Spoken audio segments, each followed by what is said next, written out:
back in New York City. I mean, our city's been hurt, no doubt, you know. This is the best city in the world for finance, to party, to eat, and the most beautiful people in the world. And our city's been hurt because of COVID. And it's amazing to be back because you still see the spirit in the millions of people that live here from different countries and that are still trying to keep this place alive. You still see restaurants and hotels, you know, struggling, but like doing anything they can to keep that momentum going. And you know, coming back today, when life is so crazy and the pandemic is not over, we are still able to come and show that there's still so much life in New York City and there's still a reason to come back and visit. So today, as we're here, we visited Hudson Yards. We're visiting some of our favorite places to eat, which include Indian restaurants because we are Indian. And you know, we get to learn about the people that started them, the restaurants, how they're doing, learn to love them for their entrepreneurship, learn to love them for their passion, and learn to love them for being human. I mean, I think we're all human. We've all been hit by the pandemic, and to understand everybody's journey and the human side of things will make you guys coming back to this place. So, welcome back to New York. So if you're looking to visit New York City, this is the place to be. It's called the Hudson Yards. It's the hottest, most trendiest, and the best place to be, whether you are single, dating, or have children of your own. Why? Look at the gorgeous architecture. Come inside and be invited to see all the amazing places that you can shop, eat, have a drink, party, and feel like you're a part of New York City. That's what the Hudson Yards does for you. You can go to all parts of the city, Upper East Side, Upper West Side, the Meatpacking District, but I feel like the vessel, the Hudson Yards, brings all the amazing things about New York City and brings it to one place. And that's where we are. I really want to ask you, like, I want to see how you're doing. And I want to really understand, like, your place is absolutely stunning. And people have talked about the amazing food. We've been featured on Jimmy Fallon. And that's phenomenal. You know, when you're crossing cultures and crossing borders, that makes people really believe in your kana. So what have you been doing that's made things, like, I guess, more alluring, COVID friendly? Because I think people want to hear that. They want to see, like, this beautiful establishment, you made it COVID safe. So you've taken the precautions to help your customers come back and be here. So talk about that. I think it's really important for people to know. We do take a lot of precautions. Like every other restaurant, good restaurant in the city. We do the traceability, where you come in and you scan the code to one of the person in the party has to give all their addresses and whatnot. Good. Sanitizing the table between the table turns. Everybody wears masks. Everybody is wearing gloves. We're promoting the whole protocol about if somebody's sick. They are doing temperature checks every day for all the employees coming in. All those kind of things, small stuff. But yeah, it's kind of like a new normal. Yeah. So that's what it is. I never asked you. I mean, for those of you guys don't know, like, Jimmy and I are friends. Like, we used to be backstage at all the big concerts with all the celebrities. And what made you start Gup Shop? Like, what was your inspiration about creating this gorgeous restaurant that people love today? Until 2018, I was doing a lot of shows and whatnot. Yeah. Right? The last 6 years, I got into hospitality. Okay. I opened a Greek concept called Karali on 93rd and 3rd Okay. in 2015. Okay. Then we opened on Nissi on Bleecker Street. Okay. Then I've always been wanting to open an Indian concept, which is modern, convivial, social. Kind of have like this amazing cocktail program, music, that the whole. Have you seen the space from inside? I did. Yeah. So that kind of like the social, what the spaces here are like pouring. There's some good changes happening, coming in with the culture. It's elevating the Indian food. That's the right term for it. So that's what we're doing. It's kind of fun. It's kind of interesting. It's an interesting ride. So plug yourself. What are some highlights of the restaurant that we, as the audience, want to know about from around the world that makes Gup Shop like where people need to come? What is it? Why?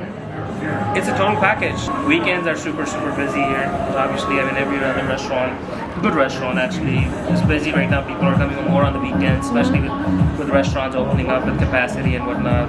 I think Como just announced 50% capacity from next week, next Friday onwards.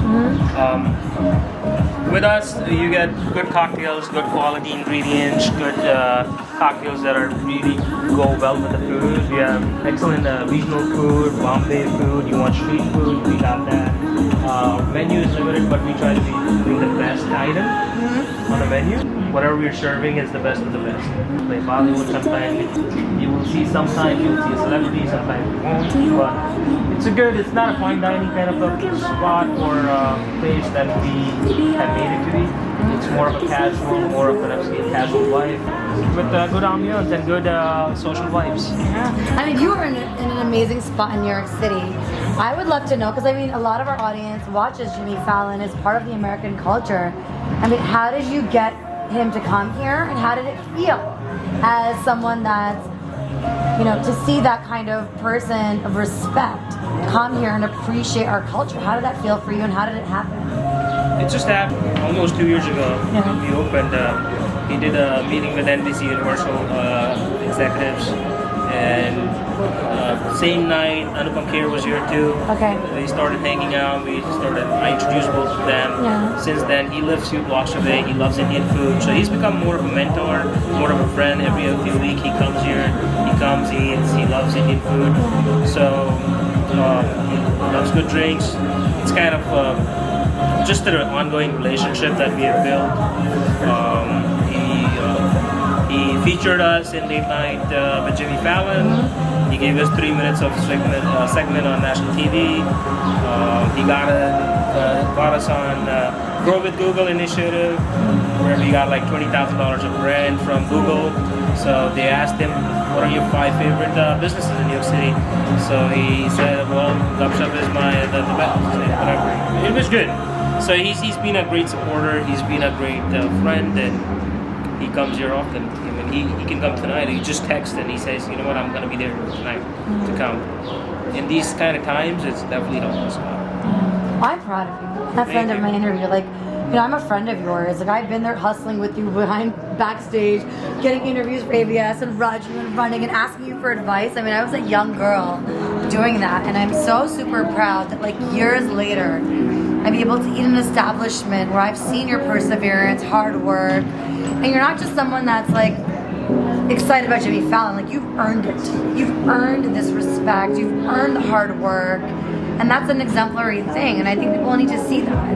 It's only just quick fix, quick Gupshup, quick Jimmy Fallon. All this stuff takes a lot of hard work, a lot of sweat, tears, a lot of bad days. And it's been a lot of those kind of stressful times, but I feel last year is behind us. Things are going to start getting better, and hopefully by this fall or by winter, things are going to get back to normal. That's what we're hoping, and it's just getting started. Yeah. And there's a long way to go. Yeah. There's a lot of things to be done to elevate Indian food. That's what it is. If you don't already know, 1947 beer is one of the first Indian beers that was marketed in the States. And that's a big deal because it's a part of, you know, representation for our culture. It's called 1947. It's when India and Pakistan came together and unified. It's just such a big deal in our culture because we are equal, and, you know, that was an amazing time in our history. And beer that's named after that always shows a historic appreciation for it, and it's owned by, you know, one of the best DJs in the world is DJ Suhel. He's amazing at his craft. He's great at weddings, goes globally, and this is beer. So cheers to DJ Suhel at Gupshup, where Jimmy Fallon might come over here tonight, and here we are just showing some love in New York City. Oh my God, 1947 beer. We have the founder, the creator, and the new label. So why? What is this beer about? Why did you change the label? So, you know, first and foremost, I'm not the only founder. I'm one of 5 co-founders, and, you know, very honored to be a part of this project, which is, you know, help to really, you know, put beer culture and food culture onto the map. And, you know, we usually know each other for like eons, I feel. You were the DJ at my wedding reception. You made it all the best party ever. So yes. So, 1947, as you all know, it's the year of India's independence. It's really significant to culture in many different ways. And having been in the market now for almost a decade and growing this into 12 states and 2 countries, it was time to really just think about like the next step, like the next phase of 1947, the next 10 years. It came from the fact that so many people were having the beer at restaurants like Gupshup and enjoying the beer at restaurants like Gupshup, and they were asking like, well, where can we buy this?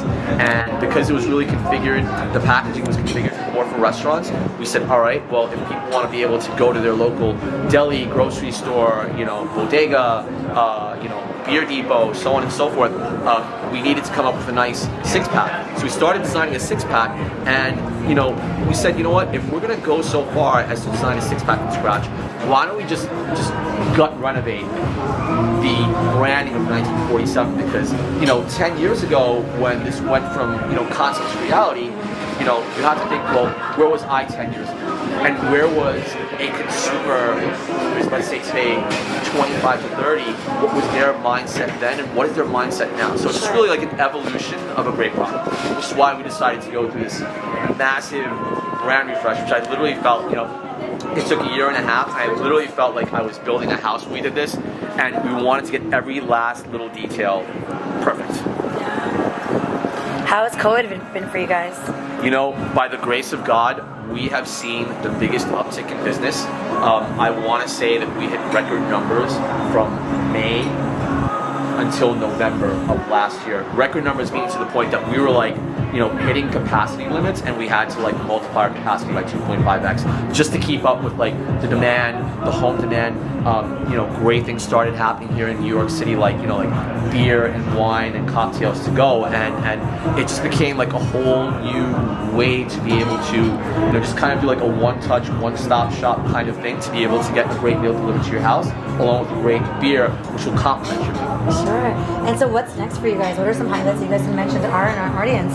So highlight-wise, we are expanding and we continue to expand.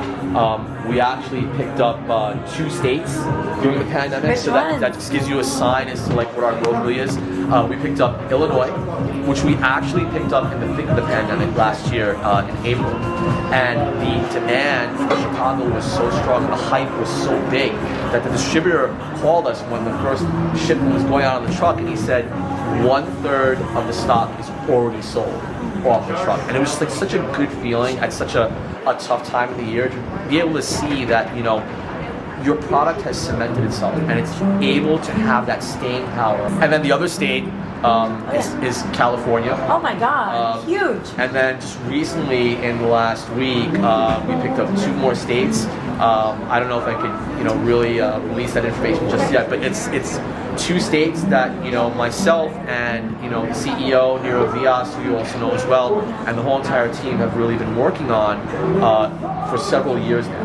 Like, it doesn't just happen overnight. It was really that easy to, 1, create an award-winning product, and 2, to get that product everywhere, like at the snap of a finger, then everybody would be doing it. I mean, you have a family, you have a side business, you are obviously doing a million different things. So my question is, like, you're not just, this is not your first thing. I mean, you're doing so many amazing things. Tell us what you're doing.